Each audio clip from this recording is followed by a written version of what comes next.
Attention, please. Attention. Do I have everybody's attention now?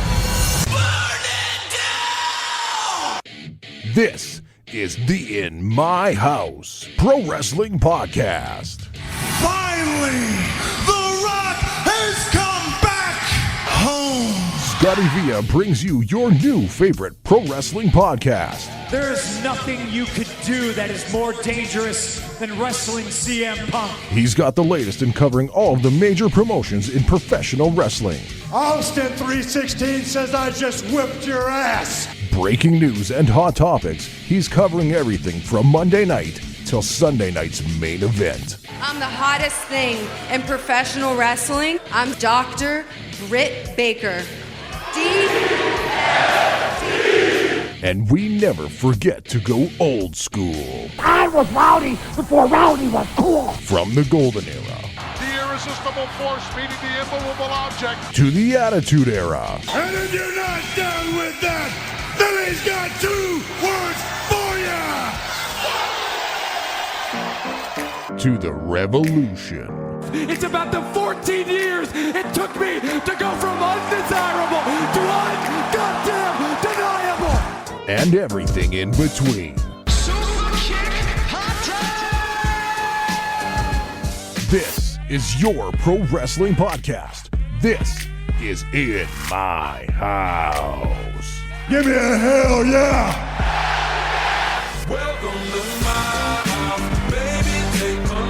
Welcome everyone to the In My House Pro Wrestling Podcast. We are back, and yes, not gonna lie, I wasn't quite sure if I was gonna show up after not winning Booker of the Year last week for the year, but we all know that Monday Night Mike won it.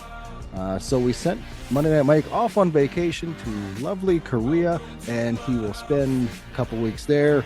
So it's myself, ScottyVia, UK Tom. Tom, how are you, brother? I'm good. How are you? Feeling great. Do you want to know why I'm feeling great? Why is that? Because Mike's not here. No. Yeah. I just feel like we got more leg room right now. Yeah. You know. Well, so we send him to Korea. I thought we fired him again. Well, he's on assignment. Yeah. So he's trying out to be the latest member of BTS. He's got the body for it. There we go. So does he have the voice? Well, do they have the voice? I don't know. Auto-tune's a wonderful gimmick in the musical world, so I'm sure he'll do just fine. But well, if you've been to a CWE show, you certainly know that he has the dance moves. Also, before I forget, hey Mike, fuck you. Oh, fucking pop.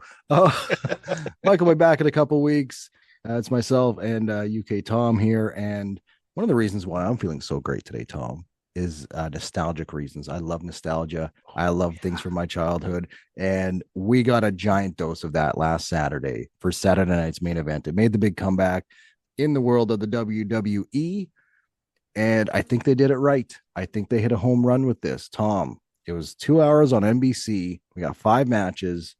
We got the ring skirts. We got the logo. We got the music. We got the ropes. We got Jesse the Body Ventura. Tom, big win for you. Big loss. A bit of a stumble in the middle. How you feeling about Saturday night's main event coming back? I really enjoyed it.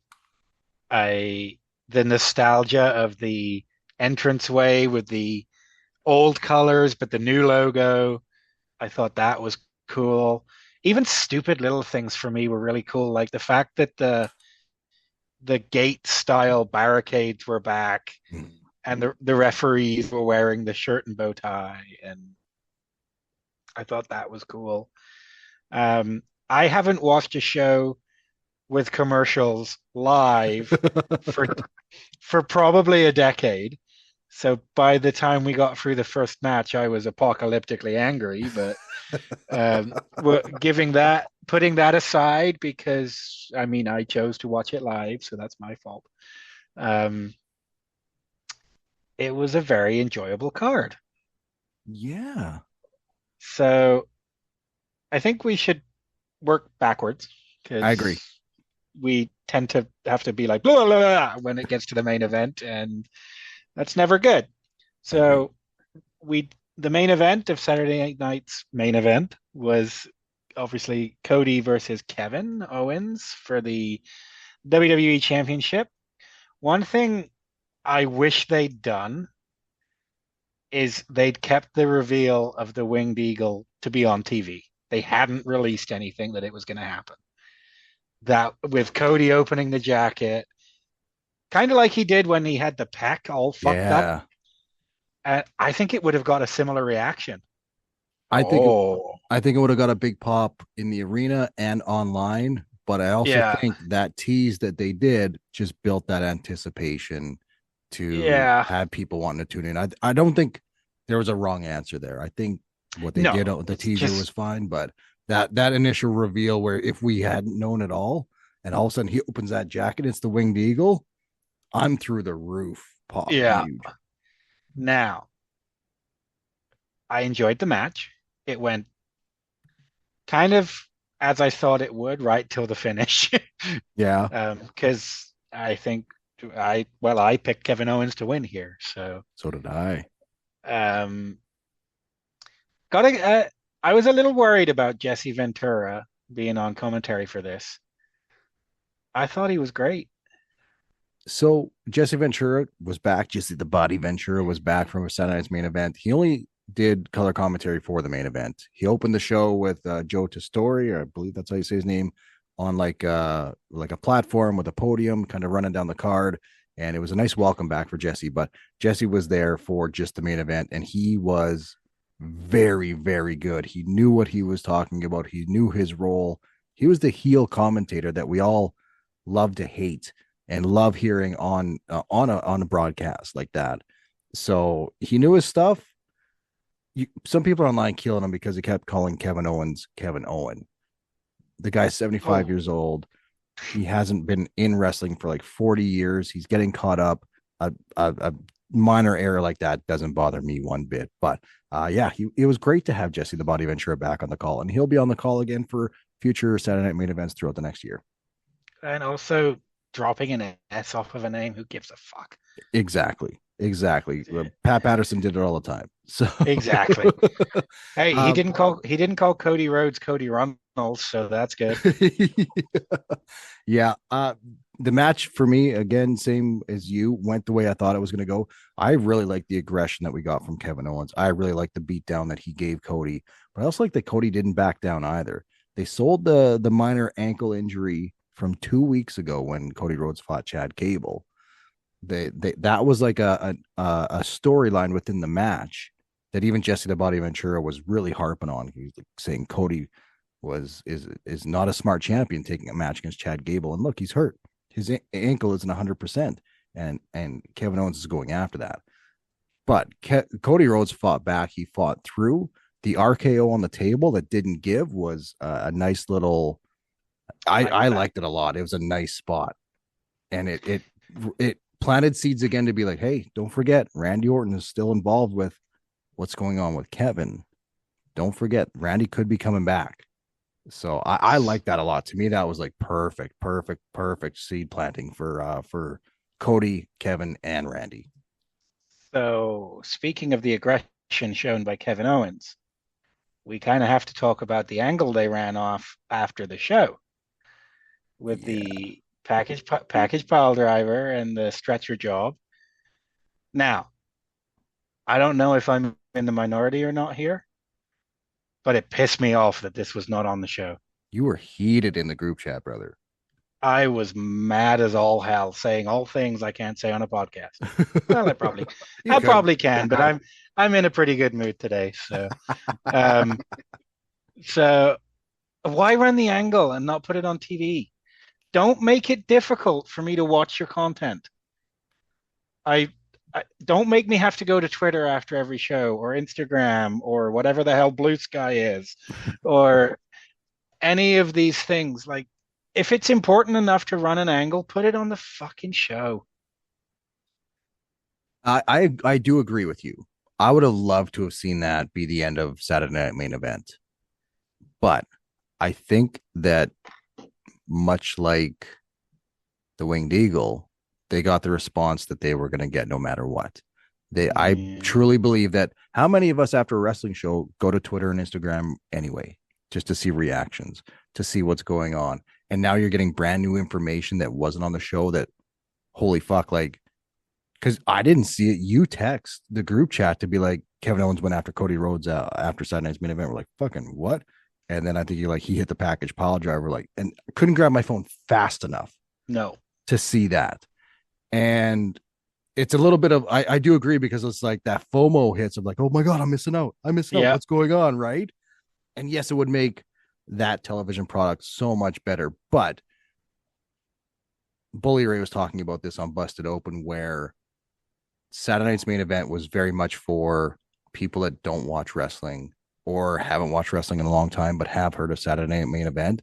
So they sent the TV audience home happy. The good guy got the win. He was a little shady about it because he did use the chair, and he saw that he was going to use the chair. But the good guy, I did too. But the good guy, Mr. USA, Captain America himself, Cody Rhodes, got the victory, holding up the championship, sending the TV crowd home happy. But then the diehards get on Twitter and Instagram and see Kevin Owens attacking Cody from behind, hitting a package pile driver, which I don't think he's ever done in the WWE. This is the second only package pile driver in the history of the WWE. Wild. And then I saw it the other day, the image of Kevin Owens standing on top of Cody Rhodes while Cody Rhodes is strapped to I died. attached to a stretcher is the funniest fucking things. And I love Cody. He's my guy. If you haven't seen that photo, search it out and look at Charles Robinson's face. I fucking died. I might make it the cover image for the podcast for this 100%. 100%. Just so people know what we're talking about. But just for the listeners out there who are like me, and if I was listening and someone said it was the second only thing, it would drive me nuts if they didn't then say what the first was. So the first was back in 1995, and it was Aja Kong hitting a package pile driver on Chaparita Asari. There you go. My man with the stats. I love it. He's backing those stats up. You go. Cody gets hit with a package pile driver, gets taken off on a stretcher. Now, Kevin Owens hit Randy Orton with a regular pile driver in November. Was it November? I imagine it was November. I think it was after Bad. Yeah, it was before. It was before Survivor Series. So. Yes. So that's a regular pile driver. A package pile driver looks, and by the looks of it, feels worse than a regular pile driver. It looks like it sucks. Yeah. So are we not seeing Cody until the Rumble? Are we not seeing him on the debut of Raw on Netflix? Cody has to be out for a little while here. So I hope they sell the pile driver really well.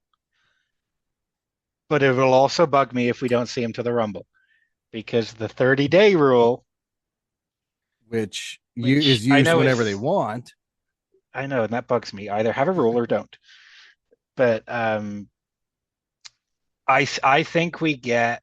Well, there's another Saturday Night's Main Event before the Rumble, January 25th, the week before the Rumble. So do we get Kevin Owens versus Cody in a stretcher match? I think we get Kevin Owens versus Randy at that show. I don't think we see Cody Rhodes on television until the Rumble. You have to sell it a little bit longer than Randy. That's true. But Cody doesn't have the neck injury history, so they could play it that way. You could play it that way. I wish they would have just hit a regular pile driver instead of the package. But here's the other thing, though. I know it doesn't pertain to the TV audience, but the diehards like us, we're going to be flipping through Twitter and our wrestling Twitter throughout the holidays.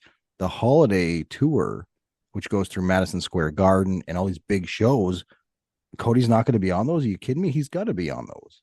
They got to keep him off it. But they have to keep, that's right. They have to keep him off of it to sell the injury. So, but I mean, that dude's been running hard since he came back to WWE. I don't think a couple of weeks off 6 weeks off a house shows is not going to kill the house show. I agree, especially if you replace him with a guy like CM Punk. If CM Punk's out there working those house shows, or maybe I think he'll work. I think Punk will work the Garden. I can't see him anywhere else. But it popped in my head last night when I was watching Raw. Something that you said on this show pretty recently, might have even been last week. oh fuck, what they say. That you want to see CM Punk wrestle more on regular television, not just on Yes. PLEs. And yes, we're Yes, getting I do. Seth. We're getting Seth Rollins versus CM Punk on the first episode of Raw on Netflix on January 6th. Are we though?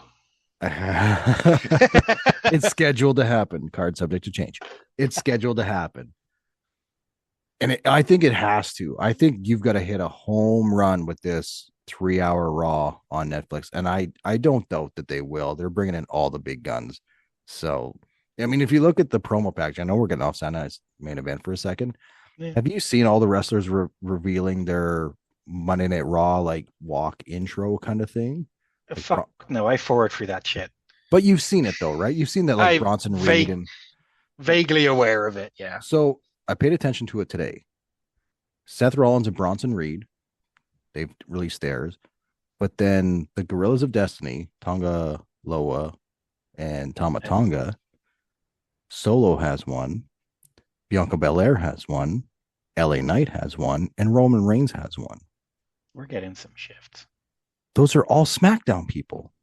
Which But is you can admit. No CM drives Punk, me. no Drew McIntyre, no Sami Zayn, no Judgment Day, no Damian Priest did one.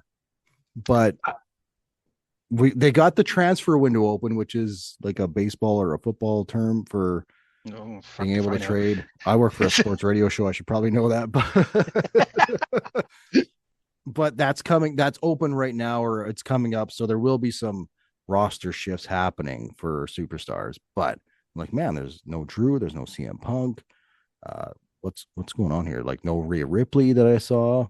So I think we're going to be getting a big shift with the rosters here, especially the bigger names.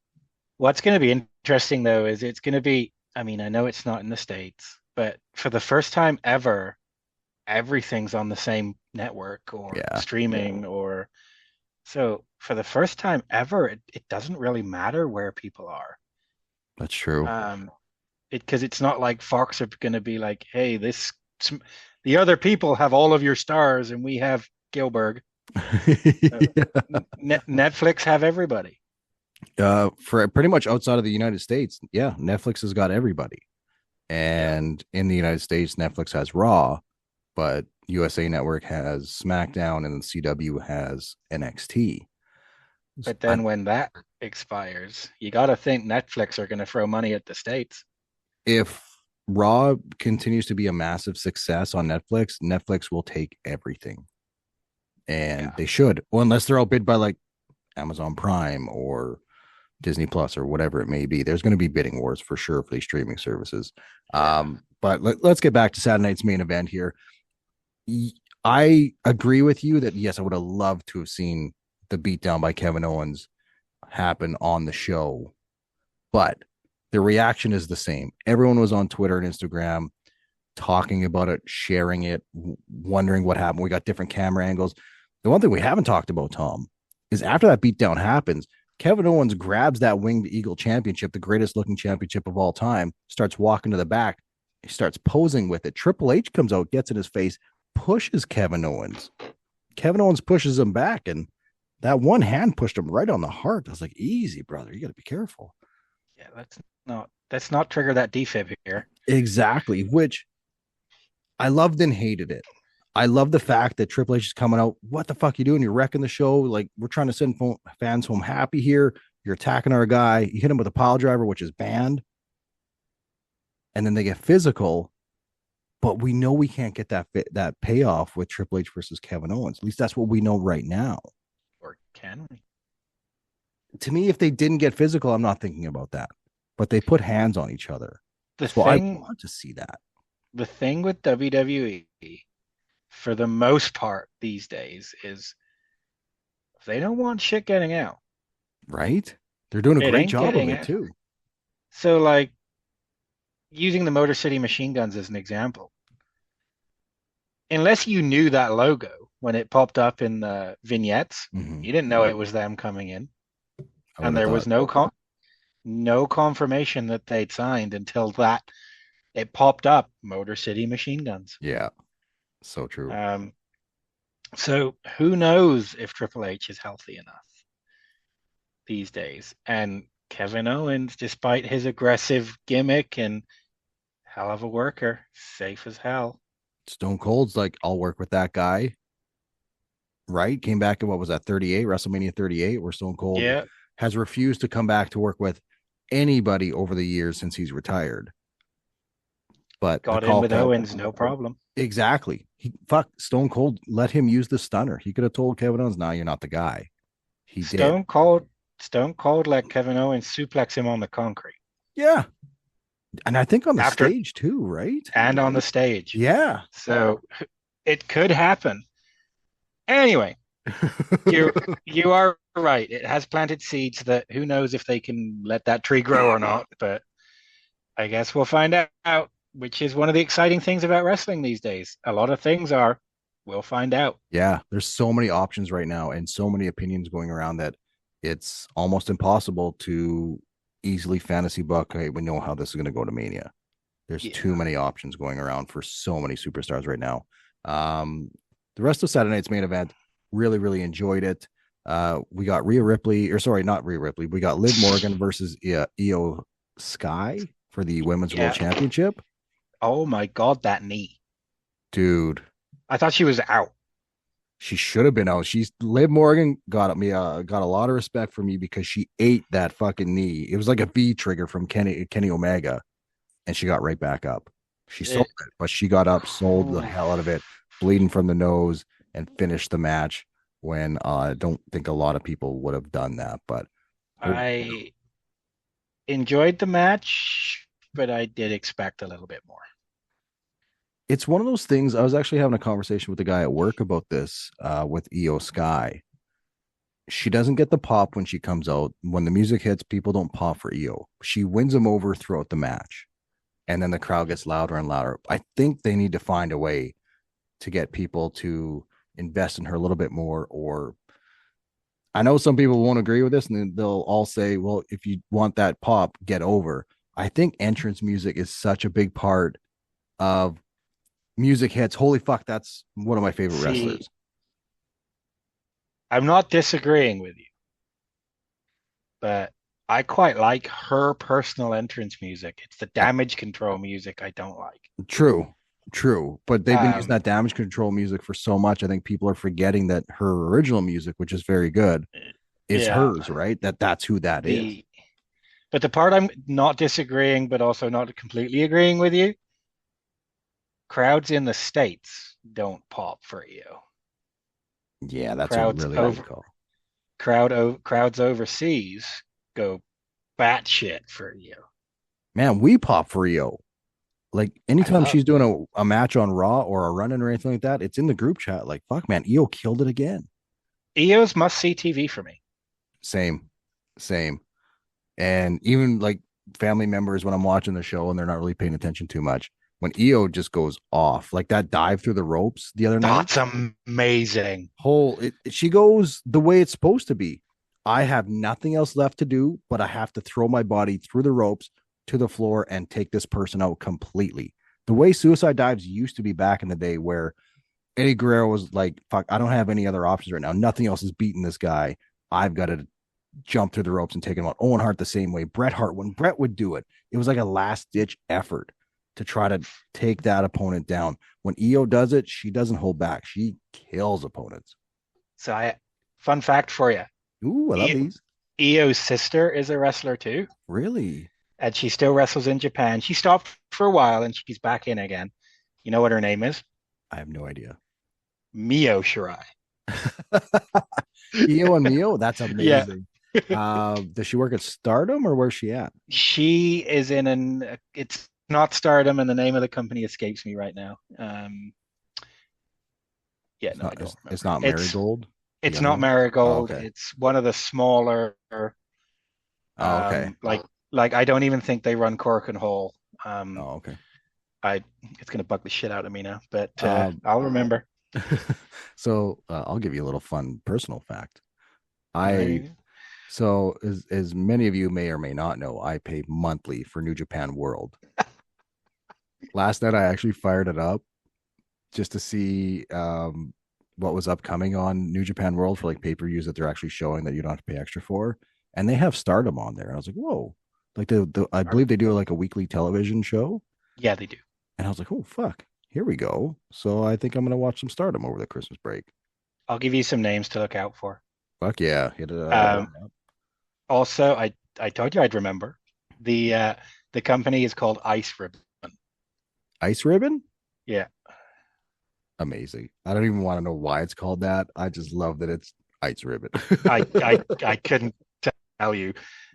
Anyway, Saturday night's main event, more shit happened. Oh, what happened? Chelsea Green became the inaugural Women's United States Championship. She's the belt, apparently. She she is the champion. Very happy with this. I love Chelsea Green. So good and just so well earned because she brings it with her character every week.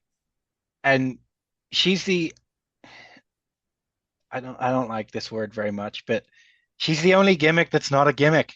Yeah, you're not wrong, man. She's so much fun to watch. Now, I know I think it was last week when I was grumpy and I was burying everything. I buried her for her finish. Yeah. Loved it on Saturday night's main event. It was creative and it worked. It made sense. It was Yeah. I was like, what is she doing? Oh my God, she's doing it. She's got the finish. She's hitting the unprettier. And it worked. Her and Michin worked very, very well in this match.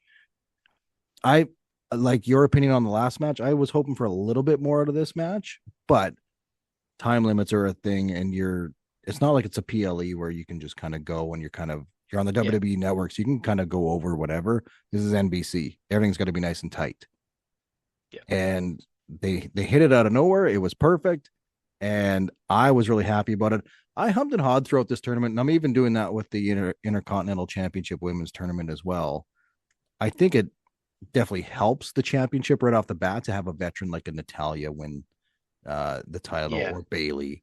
But I don't think it hurts at all to get an up-and-comer that has earned the spot, worked their ass off, got themselves over, got their gimmick over, and Chelsea's the one that has done that. When they had first announced this, I was like, I can see Michin being the first champion. She's really started to, since she's left like the Bullet Club or the OC at Schmaz, she's really shown that to finally be a very good wrestler on WWE TV. She's always been a very good wrestler, hasn't really been given that opportunity on television that much. So to have these two go at it in the finals, great match, great finish.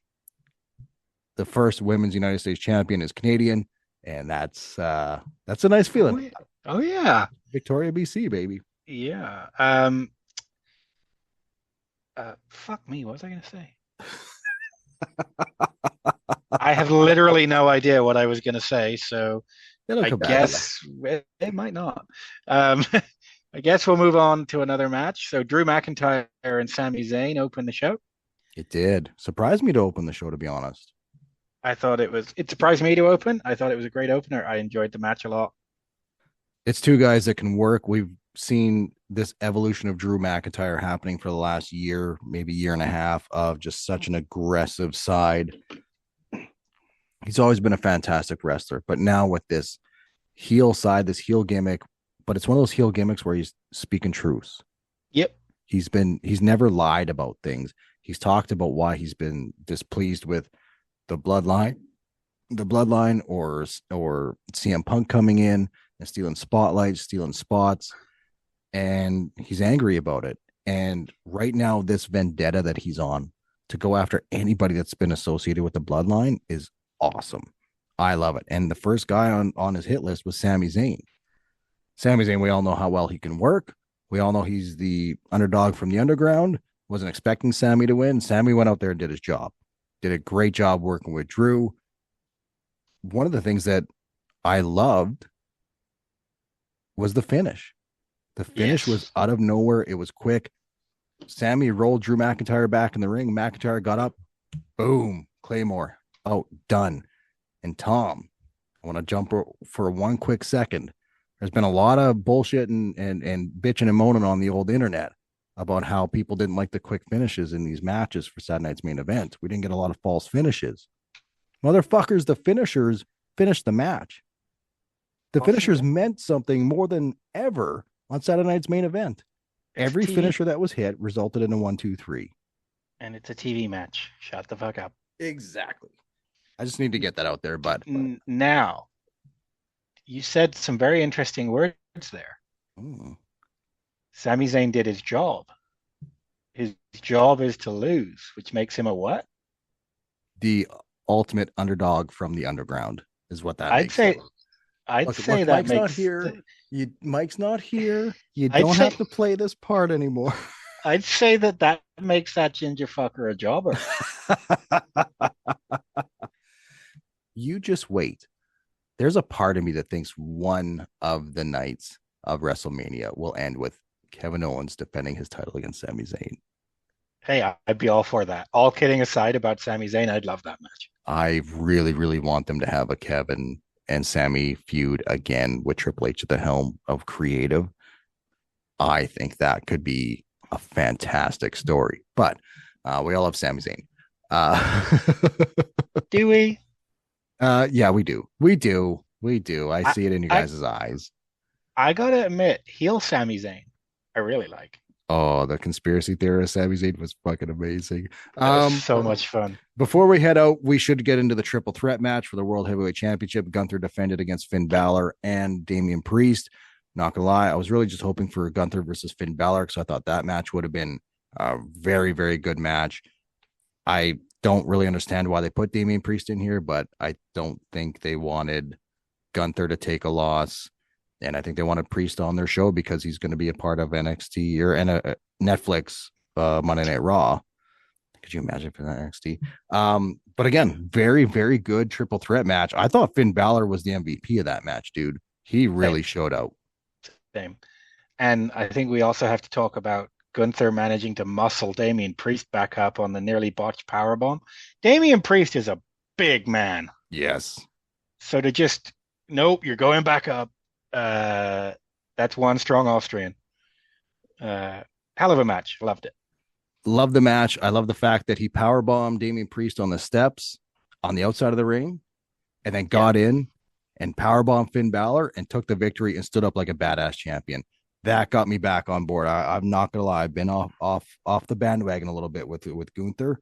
But that really, really, really brought me back on. I love that finish. So you've been off the Gunther bandwagon, but on the Sami? What the hell? Look, who beat Gunther at WrestleMania? It was Sami Zayn. The Booker. It was Sami Zayn. So I have two quick points before we run out of time. Yeah, buddy, do it up. So this weekend on Saturday, I can't go a show without mentioning GCW. One of my favorite GCW shows I've ever watched was this weekend. It was GCW Scene of the Crime 2024. Great name. I highly recommend people who haven't seen much GCW go out of their way to watch this one. It's fun. Nice. It was just a fun show. Those are the best ones. And also, as our local people may have seen, Saskatchewan wrestling is about to potentially get a little bit more interesting. Dude, we have like 90 seconds left. What in the fuck is Reaper Wrestling? Who are they? Where did they come from? And are they bringing all these wrestlers that they're announcing to Moose Jaw? If they are, they're going to need everybody in Moose Jaw to buy a ticket. But no, I'm really wishing them good things because that means more wrestling for us to go to watch and to yell at people in spandex, and that's always fun. But that's what we'd have to do. I'm wishing nothing but the best to whoever the fuck Reaper Wrestling is. Whoever they are. Just real quick, they've announced Crazy Steve. They've announced Jake something, who I'm becoming a bigger fan of every time I see him. And they announced ECW legend Rhino. And we've seen Rhino before at CWE. I loved seeing Rhino. If I can see a Gore in person again, I'm all in. So give him a follow. Just go to Instagram, follow at Reaper Wrestling, or just search it up. You'll find it. I don't know who or what they are, but if they're bringing these kind of talents to Saskatchewan, where we're based, I'm excited. I'm pumped. We might need to do some more investigative reporting on this here, Tom. So, hey, Reaper Wrestling, if you're listening, just take the hood off. Who the fuck are you?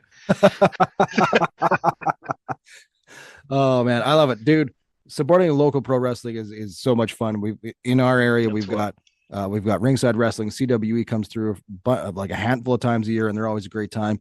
If we get another company like Reaper Wrestling running regular local shows, we're living a pretty good life here, watching a lot of pro wrestling. For UK Tom, we gotta get out of here, pal. We're gonna get cut off any second. That always happens. Fuck you, Mike. On that note, for UK Tom, I'm ScottyVia. This has been the In My House Pro Wrestling Podcast. Welcome to my house. Play that music too loud. Show me what you